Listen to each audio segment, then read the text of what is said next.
हरि बोल धन्यवाद प्रणाम। तो मैं श्री श्री चैतन्य चरितामृत से राय रामानंद संवाद यानी चैतन्य महाप्रभु और राय रामानंद के बीच में जो बातचीत हुई थी वही पढ़ रहा था, उसी को आगे बढ़ाते हैं। तो यहाँ अभी महाप्रभु एक एक सवाल कर रहे हैं, राय रामानंद जवाब दे रहे हैं। तो जैसे एक स्टेप बाय स्टेप लेके जा रहे हैं। अभी आज सवाल कर रहे हैं, प्रभु कहे एहो बाहे आगे कहो आर, राय कहे ज्ञान शून्या भक्ति साध्य सार। तो महाप्रभु ने इससे पहले जो बताया था राय रामानंद तो बोले ये भी बाहर का है। अनुवाद श्री चैतन्य महाप्रभु ने कहा ये भी बाह्य है, इससे आगे जो कुछ है उसे कहो। श्री रामानंद राय ने कहा ज्ञान शून्य भक्ति साध्य सार है। तो अमृत प्रवाह भाष्य में श्रील भक्तिविनोद ठाकुर कहते हैं, यह बात सुनकर महाप्रभु ने कहा ये भी बाया है, इसके बाद जो है उसे बोलो। राय ने कहा कि ज्ञान शून्या भक्ति ही साध्यों का सार है। अनुभाष्य में श्रील प्रभुपाद जी लिखते हैं, इस अवस्था में भी अस्मिता और उसकी वृद्धि शुद्ध वैकुंठ वाली अथवा वैकुंठ को उद्देश्य नहीं करने वाली होने के कारण वो भी बाह्य है। जड़ की बाध्यता नहीं रहने पर ही अथवा जड़ से अतिरिक्त निर्मल अनुभव परता में भी वास्तव सत्य वस्तु की स्वतंत्र और विशेष उपलब्धि ना होने से अपनी अनुभूति और अपने मन की वृत्ति बहिर्मुखिनी है। वास्तविकता में ये भी शुद्ध जीव का साध्य नहीं है। निर्विशेषत्व की कल्पना में सच्चिदानंद विशेष समूह सुप्त रहता है। उससे पहले काल्पनिक विचारमय वाक्य समूह भी निर्विशेष ध्यान मात्र तात्पर्य विशिष्ट है। अतएव वैसी भगवान की सेवा की वृत्ति से रहित काल्पनिक निर्विशेष पर मुक्त अवस्था भी बाह्य है। Where there is no service to Krishna, where there is no relationship with Krishna, Lord Mahaprabhu, Chaitanya Mahaprabhu is rejecting. तो अभी राय रामानंद श्रीमद् भागवत 10वां स्कंद 14वां अध्याय 3रा श्लोक यानी 10th canto Shrimad Bhagavatam 14th chapter is prayers of Lord Brahma. Why he was praying? He fell into illusion. Brahma ji जब भगवान कृष्ण ने 6 साल की उम्र में अगासुर जैसे महान असुर को मारा, जिसकी खुशी में देवता लोग नाच रहे, गाने बजा रहे हैं, फूल की वृष्टि कर रहे हैं, ब्रह्मा ध्यान में थे। ब्रह्मा जी ध्यान भंग हुआ, नीचे देखा तो एक 6 साल का लड़का अपने मित्रों के साथ गाय चरा रहा है, इस ईटिंग एंड उनका जो बाहर से जो ये था आचरण वो भगवान जैसा नहीं लगा ब्रह्मा को। Brahma thought this can't be supreme Lord. He thought of उनकी परीक्षा लेने के लिए सारे गाय के बछड़े और कृष्ण सखाओं को अपहरण कर लिया, kidnapped them one way. For 1 year, Lord Krishna took the forms of all those cowherd boys and cows, and then Brahma got a shock. तो ब्रह्मा जी ने श्रीमद् भागवत महापुराण में 10वें स्कंद में 14वें अध्याय में 41 श्लोक with 41 verses he has begged forgiveness, prayed to Lord Krishna. From that one verse is given here, 3rd verse. ज्ञाने प्रयासमुदपास्य नमन्त एव जीवन्ति सन्मुखरितां भवदीय वार्तां स्थाने स्थिताः श्रुतिगतां तनुवांग मनोभीर्ये प्रायशो अजीत जीतो अप्यसि तैस्त्रीलोक्यम। अमृत प्रवाह भाष्य में श्रील भक्तिविनोद ठाकुर इसका अनुवाद लिखते हैं। श्रीमद् भागवत में ब्रह्मा ने भगवान को कहा, हे भगवान, निर्भेद ब्रह्म चिंता रूपी ज्ञान चेष्टा को संपूर्ण रूप से दूर करके जो भक्त साधु के मुख से निकली आपकी कथा का श्रवण करते हैं और काय मन और वाक्य से साधु पथ सन्मार्ग में स्थित होकर जीवन यात्रा का निर्वाह करते हैं, त्रिलोकी में आप दुर्लभ होने पर भी उनके लिए सुलभ हो जाते हैं। अनुभाष्य में श्रील प्रभुपाद लिखते हैं, गैयाओं और बछड़ों को हरण आदि करने के फलस्वरूप श्री कृष्ण द्वार ब्रह्मा का गर्व चूर्ण होने के बाद ब्रह्मा ने श्री कृष्ण के एकांत शरणागत होकर ये प्रार्थना की थी। तो यहाँ दो तीन बातें भक्तिविनोद ठाकुर उस प्रार्थना से, या हमें what we understand from that verse, निर्भेद ब्रह्म चिंता रूपी ज्ञान चेष्टा को संपूर्ण रूप से दूर करके, this Gyanis, they have the idea of merging into the Supreme Lord. This type of knowledge, how to merge in the Supreme Lord. Actually, it is not Supreme Lord, it is his shadow. But चल रहा है कि हम जीव से शिव बन जाए, some crazy ideas.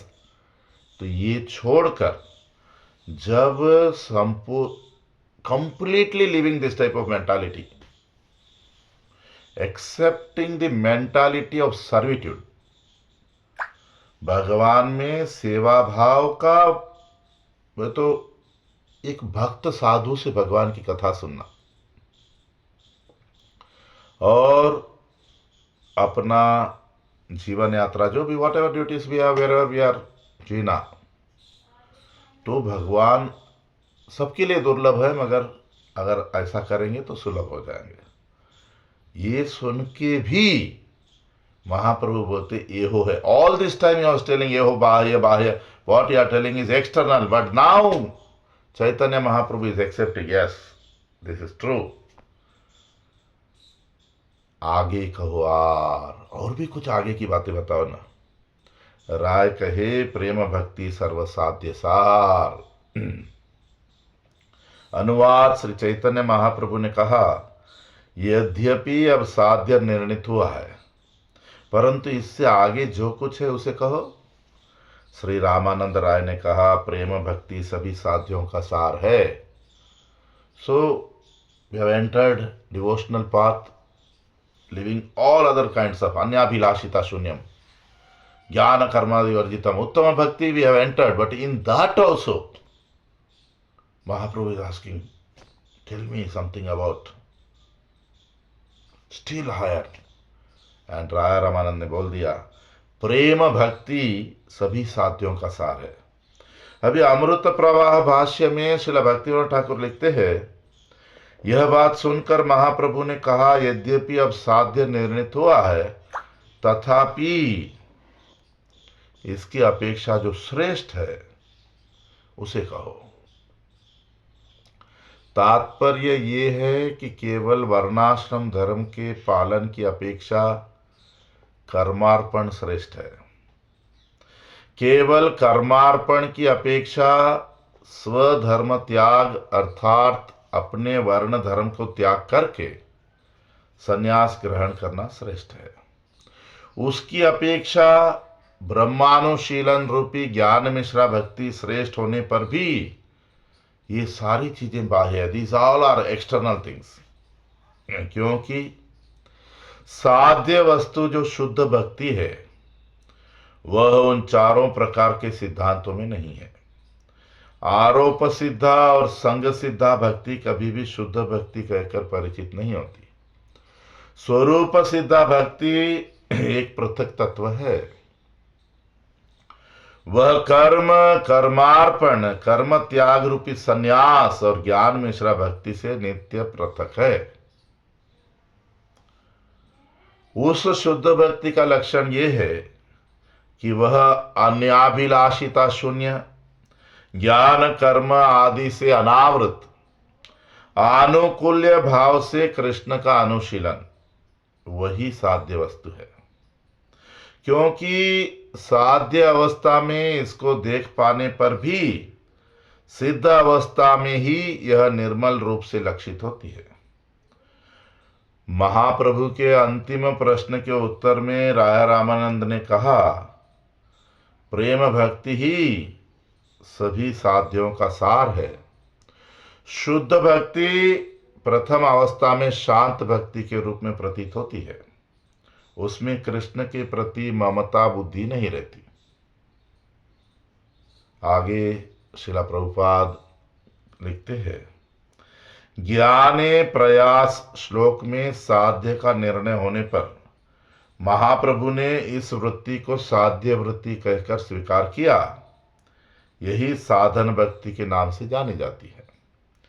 बाद में और भी अग्रसर होने का आदेश करने पर रामानंद राय ने साधन भक्ति के बाद भाव भक्ति प्रेम भक्ति की अंकुर अवस्था एवं शांत रस में निरपेक्षता रूपी धर्म प्रधान होने के कारण 4 प्रकार के रसों से युक्त प्रेम भक्ति को ही साध्य कहा। साधन भक्ति कहने से श्रद्धा, साधु संग, भजन अनुष्ठान, अनर्थ निवृत्ति, निष्ठा, रुचि और आसक्ति समझना चाहिए। So very clearly our Guru Varg is explaining all these things.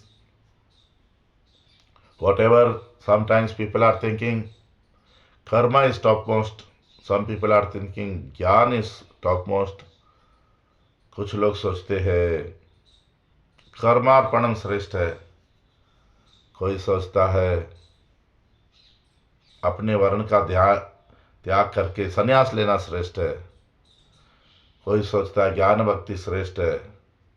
मगर ये सब को बाह्य कह दिया भगवान ने, ये सब बाहर की चीजें हैं। और जब संग सिद्धा शुद्ध भक्त का संग करके करना, इसको हाँ माना, मगर इससे भी आगे बोला तो उसको ही साधना बोला कि गुरु को स्वीकार करना, भगवान की शरणागति लेना, यहाँ क्या बोलते हैं साधु संग में रहना, भजन क्रिया, अनर्थ निवृत्ति, हमारे अनर्थों से मुक्त होना। यानी द फर्स्ट स्टेप टुवर्ड्स प्रेमा भक्ति। प्रेमा भक्ति, our goal of our life is Krishna प्रेम। उस कृष्ण प्रेम के लिए सबसे पहले जरूरी है शरणागति, यानी परंपरागत आधिकारिक गुरु को स्वीकार करना। इसके साथ साथ शरणागति के 6 लक्षण बताए गए, 6 अंग बताए गए। दैन्यता, we should be humble, we may be from a very big family, we may be very rich, we may be having in a big post in society, whatever, कभी भी दैन्यता बना के रखना। अहंकार नहीं होना चाहिए, कहने का मतलब इस जगत का अहंकार नहीं। सेकेंड, आत्मनिवेदन, leaving the mentality of me and mine. ये शरीर मैं हूँ, इस शरीर से जुड़ा चीज मेरा है। Living that mentality, everything belongs to Lord Krishna. Even I belong to Krishna. Everything, my house, my relatives, my friends, my family, सब कृष्ण के दास दासी है। Then we can develop service mode. Third, Lord Krishna is the maintainer of this entire universe. भगवान श्री कृष्ण ही सबका पालन करते हैं। चौथा, अवश्य रक्षिबे कृष्णा विश्वास परना। Lord Krishna will protect me in any type of situation, all type of situation. Then fifth is भक्ति के अनुकूल काम करना। सिक्स्थ इज भक्ति के प्रतिकूल चीजें छोड़ना। भक्तिनाथ ठाकुर ने तो कीर्तन में लिख दिया, षडंग शरणागति होई बे जहारा, ताहार प्रार्थना सुने श्री नंद Kumara. Bhaktivinoda Thakur in his kirtan about Sharanagati is writing, who is having this type of surrender, ये 6 अंग वाली शरणागति जिसकी है, उसी की प्रार्थना श्री नंद कुमार, नंद महाराज के पुत्र कृष्ण सुनते हैं। इसके बाद अगर हमारी शरणागति सही है तो हमारे जीवन में साधु आएगा। साधु यानी शुद्ध भक्त। जो भगवान से एक संबंध स्थापित कर लिया, वो हमें सहायता करेगा कि हमें भी भगवान के साथ कैसे संबंध करना है। तो उसके लिए पहले तो साधना करना पड़ेगा। You can't just wear gopi dress and think I am a gopi, no, you have to do proper sadhana. That sadhu is a person who teaches you proper sadhana. He himself has connected with Krishna. तो तीसरा step होगा भजन क्रिया। You will do your sadhana according to that sadhu's instructions, which will lead you to अनर्थ निवृत्ति। आपके अनर्थ चले जाएंगे। तो चार मुख्य अनर्थ बताया श्रील भक्तिविनोद ठाकुर। वैसे तो 4 इंटू 4 फिर 16 ऐसे बहुत अनर्थ है। तो what are those important unwanted material attachments? पहला है स्वरूप ब्रह्म। We have forgotten our real form. We are thinking this material form what we have this is ourselves. नहीं, हमारा भगवान के साथ एक सेवा वाला, एक प्रेम वाला रिश्ता है, हम भूल गए हैं। दूसरा असत तृष्णा, one false thirst, I want this, I want this. Material desires, unwanted material desires. A thirst for that.